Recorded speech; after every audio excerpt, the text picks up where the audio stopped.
Hello, good afternoon, friend. This is Ankita. Today we will discuss about important highlights of the current affair. तो मैंने यहाँ पे 7 question लिए हैं जो कि करंट अफेयर में टर्म्स निकल के आई है। सबसे पहले है human development report. What is human development report? यहाँ पे आप देख सकते हैं कि लास्ट ईयर जो ह्यूमन डेवलपमेंट रिपोर्ट थी उसमें जो इंडिया का रैंक था 129 था, लेकिन 2020 की ह्यूमन डेवलपमेंट रिपोर्ट में इंडिया का रैंक है 131 आउट ऑफ 189 कंट्री।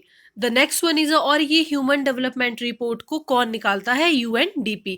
और यूएनडीपी का जो हेड क्वार्टर है वो कहाँ पे है? न्यूयॉर्क में है।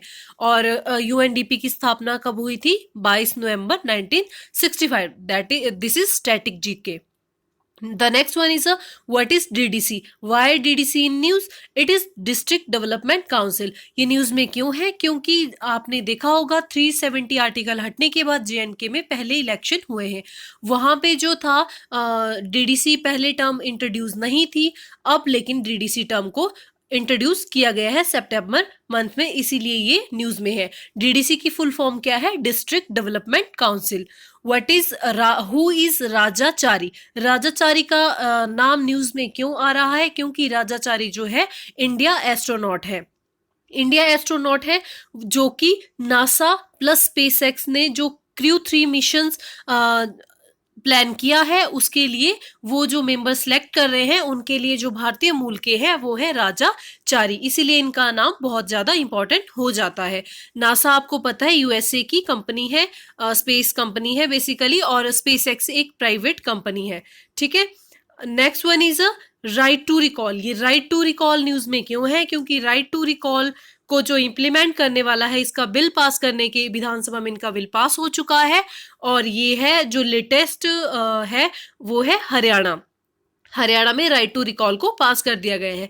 ये राइट टू रिकॉल क्या है? जो भी पंचायती इलेक्शन होते हैं उनमें जो भी मैनिफेस्टो तैयार होता है और जो भी आपके कैंडिडेट्स हैं जो इसके लिए अप्लाई करते हैं, ठीक है, अगर वो अपने मैनिफेस्टो में कुछ चीजें ऐसी बोलते हैं जो कि बाद में उनसे इम्प्लीमेंट नहीं होती है, तो उनकी जवाबदेही जनता के लिए क्या रहेगी, इसके बिहाफ में राइट टू रिकॉल को लाया गया है।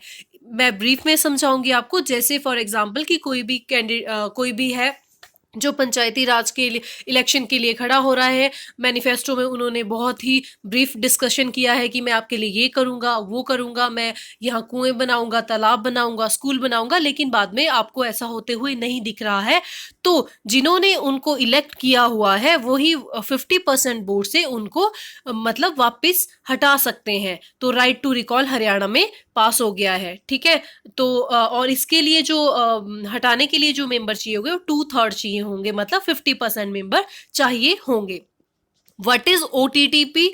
ओटीटी क्या है और ये न्यूज में क्यों है? देखिए, ओटीटी एक ऐसा प्लेटफॉर्म है जो कि गवर्नमेंट के अंडर आ गया है। गवर्नमेंट के अंडर क्यों आया है? ओटीटी जैसे आपने देखा होगा, डिजिटल फोन है, डिजिटल टाइम है आजकल, तो आप जितने भी सीरियल्स हैं जो भी है एप्स में देखते हैं, जैसे अमेजोन प्राइम हो गया, जीटीवी हो गया, एंड और क्या होता है, एएलटी, ये सारी जितने भी एप्स हैं जिनके ऊपर आप सीरियल्स देखते हैं, न्यूज़ देखते हैं, और जितने भी टीवी चैनल हैं उनके ऊपर प्ले करते हैं, तो जो भी आपकी डिजिटल ऐप है वो होता है ओटीटी प्लेटफॉर्म।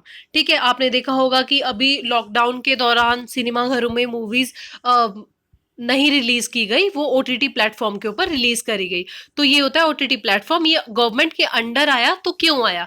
देखिए, गवर्नमेंट के अंडर आने के बाद इसमें 3 चीजें इंप्लीमेंट की गई। Number 1, age restriction. अब जो होगा, कोई भी सीरियल होगा, न्यूज होगी, उसमें एज रिस्ट्रिक्शन दिखाया जाएगा, 18+ है, 19+ है, 18 है, ये सारा। दूसरा है कंटेंट डिस्क्रिप्शन। यहाँ पे कंटेंट को डिस्क्राइब किया जाएगा कि इसमें कितनी मतलब ये जो कंटेंट है वो किस रिलेटेड है, आप फैमिली के साथ देख सकते हो या नहीं देख सकते हो, ये सारा कंटेंट डिस्क्रिप्शन होगा। Third one is parental control. की पेरेंटल कंट्रोल होगा जब कंटेंट डिस्क्राइब होगा और एज रिस्ट्रिक्शन होगी, तो पेरेंटल कंट्रोल ऑटोमेटिक हो जाएगा। मींस कि पेरेंट डिसाइड कर सकते हैं कि हमारे बच्चों को ये चीज देखनी चाहिए या नहीं देखनी चाहिए। तो ओटीटी प्लेटफॉर्म जो है वो गवर्नमेंट के अंडर आ गया है। तो क्या ऐसे क्वेश्चन बन सकता है कि ओटीटी प्लेटफॉर्म क्या है, किस चीज से रिलेटेड है, तो आप समझ जाएंगे। That is star question of the day, Gwalior and ओरेका ये न्यूज में क्यों है? देखिए, ग्वालियर एंड ओरेका जो है वो न्यूज में इसीलिए है क्योंकि यूनेस्को की वर्ल्ड हेरिटेज साइट में शामिल हो चुके हैं। और ग्वालियर और ओरेका कहाँ है? ये है मध्य प्रदेश में। The next one also is very very important. 6th 7th question number is very very important. Lunar lake, why lunar lake in news? Lunar lake कहाँ है? स्टैटिक क्वेश्चन ऐसे बनेगा, ये महाराष्ट्र में है और ये न्यूज में क्यों है? क्योंकि लूनार लेक जो है रामसर साइट में इंप्लीमेंट हो चुका है। तो आपने पहले भी देखा होगा 2020 में हमें बहुत ऐसा देखने को मिला कि रामसर साइट में इंडिया की बहुत ज्यादा चीजें शामिल हो रही है। और ये रामसर साइट है क्या? देखिए, ईरान जो कंट्री है, ईरान की राजधानी है तेहरान। ईरान एक कंट्री है, वहां पे एक जगह है रामसर, वहां पे 1971 में एक सम्मेलन हुआ जिसमें 171 कंट्रीज ने भाग लिया। ठीक है, उस सम्मेलन में क्या था, ये डिसाइड किया गया कि जितने भी वेटलैंड एरिया है, समुद्र है, झीलें हैं, तालाब हैं, जो कि खत्म होते जा रहे हैं, कुछ जो भी हम डिस्ट्रॉय कर रहे हैं या पॉल्यूशन फैला रहे हैं, उनकी वजह से वो चीजें खत्म होती जा रही है, तो उनको हमने कैसे रिजर्व करके रखना है, बचा के रखना है। तो इसीलिए यहाँ पे रामसर साइट का उद्घाटन किया गया। मतलब रामसर साइट का मतलब ऐसा सम्मेलन था जिसमें बोला गया कि अब रामसर साइट्स में हम इनको डालेंगे, मतलब उनको प्रिजर्व करेंगे।